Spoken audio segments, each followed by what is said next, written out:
Barcelona Day 2 presented an interesting contrast. One team accumulated mileage, another accumulated certainty, and Max Verstappen sat firmly in the middle of the latter approach. This was Verstappen's first proper day in the RB22 during this test. In changeable conditions and with only a limited dry window available, he still emerged as the fastest driver. What made that significant was not the lap time itself, but the manner in which it was achieved. There was no sign of the car operating outside its working window, no visible adaptation phase, and no sense that performance was being forced. Red Bull's program appeared almost understated, but understatement at this stage of a new regulation cycle often indicates clarity.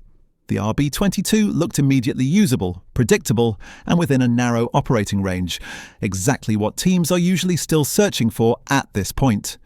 Even when the afternoon ended with Isaac Hadjar's crash, the broader picture from the morning remained unchanged. Red Bull had already taken what it needed from Verstappen's running. Everything else was secondary. If you want to understand how to read that signal properly, make sure you subscribe, because from here we break down what Barcelona Day 2 actually tells us about the season ahead.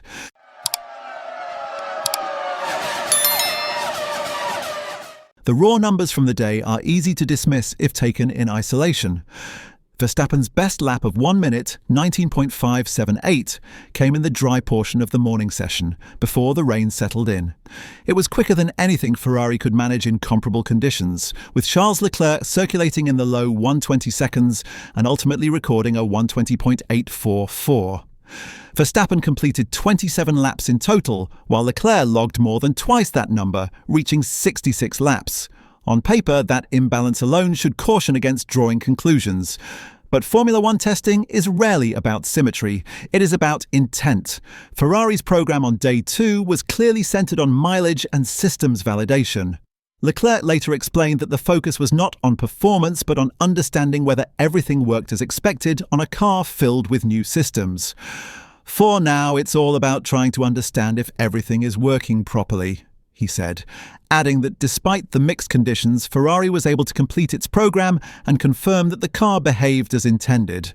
Red Bull, by contrast, did not behave like a team still checking fundamentals. Verstappen's morning run was short, structured, and decisive. The lap time came without the visual cues normally associated with a driver chasing performance in a test. No exaggerated corrections, no obvious struggle with traction, no sense that the car needed to be driven around a problem. The RB22 looked settled almost immediately. That matters because this is not an evolution year. The 2026 regulations introduce a new aerodynamic framework and a radically revised power unit with a much greater emphasis on electrical deployment and energy management. Teams typically spend the early part of such a cycle simply trying to understand where the car wants to live. The fact Verstappen appeared to arrive already in that zone is what gives Day 2 its weight. It also matters that Verstappen did not run on Day 1 at all. Red Bull handed the entire opening day to Isaac Hadjar, who topped the timing sheets with a 1 minute 18.835 in far more favourable conditions. That decision alone suggests Red Bull was comfortable delaying its lead driver's involvement. When Verstappen finally climbed into the car on Tuesday morning, there was no sense that he needed a bedding-in phase. The reference came immediately. The only interruption to that clean morning was Verstappen briefly running wide into the gravel at turn 5 on his outlap, triggering a short red flag. Crucially, there was no damage and no knock-on effect to the program. Verstappen returned to the track and delivered the lap Red Bull needed before the weather closed the window. By the time the rain intensified and Verstappen stepped aside, Red Bull's priority work was already complete.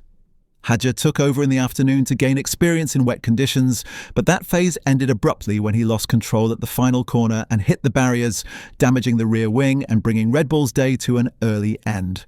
It was the first significant accident of the test, and one that inevitably attracted attention. Yet from a technical perspective, it changed little. Hadjar had already completed more than 40 laps in the afternoon, and Verstappen's contribution was safely banked.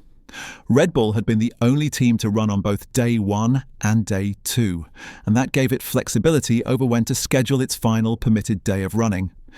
Even the logistical question of spare parts and whether replacements would need to be flown in from the UK did not alter the core takeaway from Tuesday morning. That takeaway becomes more compelling when placed alongside the comments coming from within Red Bull. Team principal Laurent Mekies has been unusually explicit about how central Verstappen's role is in this new era. He has spoken of what he calls a triple advantage that Verstappen provides: his level of commitment, his feel for the car combined with what Mekies described as extra brain power, and his ability to steer the team's development direction. The influence of drivers on performance will increase with the new regulations, Mekies said, pointing directly to the complexity of managing energy and systems in the 2026 power units. He added that Verstappen is involved in every discussion, every analysis, and the way we take risks. Day 2 in Barcelona offered a practical illustration of that philosophy. Verstappen was not just extracting speed, he was acting as a validation tool. Red Bull did not need him to run long, nor did it need him to explore the extremes. It needed confirmation that the car sat where the simulations said it would, and that it responded to input in a predictable way. The lap time was simply the byproduct of that process. This is where the contrast with Ferrari is instructive rather than critical. Ferrari deliberately skipped day 1, choosing instead to debut its Barcelona running on Tuesday after already completing a private shakedown at Fiorano. Its approach was conservative and methodical, prioritizing reliability and understanding. That is a perfectly rational strategy at this stage, but it also highlights the difference in posture. Ferrari was still asking questions. Red Bull appeared to be checking answers. Even Verstappen himself has been careful not to overstate what the early running means. He has acknowledged that the scale of the regulation change, particularly with the power unit, makes it impossible to know where any team truly stands. The changes are big, with the power unit and car, he said, stressing the importance of getting laps completed and optimizing the package step by step. There is no bravado in that message. Yet when words are paired with what was visible on track, a pattern emerges. Verstappen did not look like a driver feeling his way into a new environment. He looked like a driver continuing a conversation that had already started elsewhere, in simulation rooms and debriefs, long before the car ever reached Barcelona. That continuity is often the deciding factor in the early part of a season. The first races are rarely won by the team with the most extreme idea. They are won by the team whose ideas work immediately. The RB22, at least on day 2, gave the impression of being immediately workable. None of this guarantees dominance. Weather, fuel loads, run plans, and the absence of key rivals from the track all distort the picture. Mercedes, McLaren and others chose not to run on Tuesday, and their true pace remains unknown. Even Red Bull's own data is incomplete, with the wet conditions limiting correlation work later in the day. But testing is not about certainty. It is about probabilities, and Barcelona Day 2 nudged the probability needle in a particular direction. The significance lies less in Verstappen being fastest, and more in the lack of noise around how he achieved it. In previous regulation resets, even the strongest teams have shown visible signs of experimentation early on. Here, there was remarkably little of that.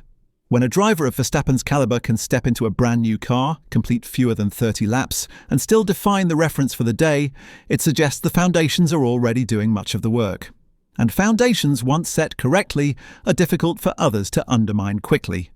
So the question that now hangs over the rest of the test, and over the opening phase of the season, is a pointed one.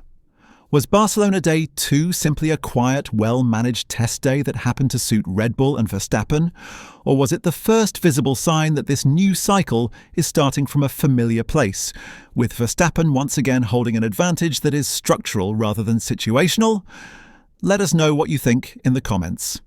Is this an early warning sign for the rest of the grid, or just a misleading snapshot from an unrepresentative day of testing?